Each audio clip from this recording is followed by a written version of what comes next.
forward throw. It's just ridiculous. And so it's really hype. But anyway, back to what I was saying. But yeah, it's just the way he actually leads into the wobble is just his setups. It's his setups are just really his setups are phenomenal. His neutral is phenomenal, and what's interesting is that you see him explore punish options. Like down smash on platforms to catch jumps, or even to catch tall characters on Fountain of Dreams. His punish game is much more developed than most other ice climbers, which makes it entertaining to watch. Speaking of punish games, looks like Clouded, who he's up in kind of. I like to think of him as Westball's Light, because he's a super technical red Falcon. Yes.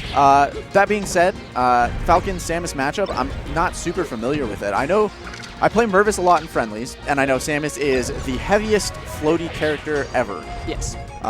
Which one, makes her hard to kill, and two, makes her difficult to combo. Right. I know that Samus in every matchup, especially one against fast fallers, Samus is going to be looking for the wave dash in forward tilt, or crouch cancel down smash, or wave dash back down smash. So look for that. Definitely down smash and forward tilt are some of Samus's stronger neutral tools to try and either get away with punishing her opponent or even just take space, because she can't really move that fast. But in this matchup specifically, Samus doesn't really get too much space to missile either, because lasers are just so much faster to come out. And Falco doesn't have to worry too much. I'm sorry, I shouldn't say too much. I should say as much about killing Samus, because down tilt is something that's actually quite strong for the first, until Falco hits like 50-60%, crouch cancel down tilt will work most of the time. And that's something that not very many characters have access to. Because despite Samus being a heavy floaty, she's still a floaty, and also Falco doesn't really have too much trouble racking up damage. Yeah, and speaking of racking up damage, he's done a smooth 120% now on Restricted's second stock. It helps that it's gone now. It helps that because Falco can jump so high, knocking Samus up super high doesn't matter as much. Okay, right there, I just want to talk about something real quick. The clutch, super clutch, side B off the ledge by Clouded, really cementing his Westball's Light moniker. Yep. Because he's not necessarily Westball's Light, because he's not top 10 in DFW yet, if I'm not mistaken. He's close. He's getting there. Well, though. Definitely Clouded is one of those players that always a threat, never seems to clutch it out. And it's reasons because of that. He will sometimes just randomly side B off the ledge and die. Just like Westballs. Just like every super technical spacey main ever. And that kind of comes with being very technical. When you press a lot of buttons, the chance, just the statistical probability that you'll accidentally slightly press something wrong, and since Melee is such an analog game, that will kill you in a split second. The probability that you'll do that is much higher, just because the amount of opportunities you have to make those mistakes is a lot higher than it is if you play a character like Jigglypuff. Going to FD, I'm not sure why Restricted would choose FD, because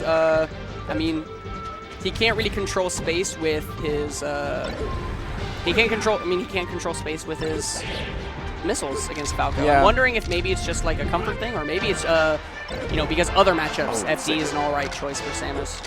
Is it? It could be. Well, I don't even think it is. I don't know. Well, I don't know. So the thing about FD with Samus is I actually don't think it's very good for Samus, because one of her best out of shield options, which out of shield options should be very important for a strict round, because something I've noticed in the entire first game is that Clouded did a really, really good job of pressuring and just doing the technical spacey thing where you just don't let the other person breathe. You just press so many buttons, whenever they try to press a button, you just beat them to pressing a button, and so they just get smothered by you. And so in situations like that, when you're being pressured a lot, you really want to use your out of shield options that are very, very fast. Samus has one of the best out of shield options in the game, arguably only surpassed by Shine, and it is up B. Up B out of shield is amazing. Very good. Yeah, I've not seen a single up B out of shield. But so Restricted, if you go back and watch this, up B out of shield is really good to get out of pressure. Another thing that I've noticed is that actually Restricted hasn't even been in shield that much. It seems that Clouded's been doing mostly just punishes.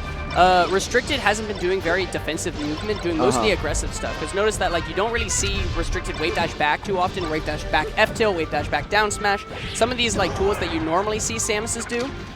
Restricted's been opting for a lot of dash attacks, a lot of charging. If she wants to be defensive, he's been charging the side B, or sorry, charging the neutral B, getting dumpstered. But anyway, Getting missing out, but you know what? It doesn't like work against Falco with the yeah. lasers. So the reason, but back to the original thing, the reason why FD probably isn't that great for Samus is because her best out of shield option, which is up B, there's no ledge cancelable like areas except for the very edge of the stage. Then you ledge cancel off the stage, which we're absolutely right. It's not always a good idea. Anyway, absolutely right. Good stuff to Clouded though. And that was a quick 2-0 from Quick Clouded. 2-0. Clouded just smothering restricted. I think that's the best way to put it.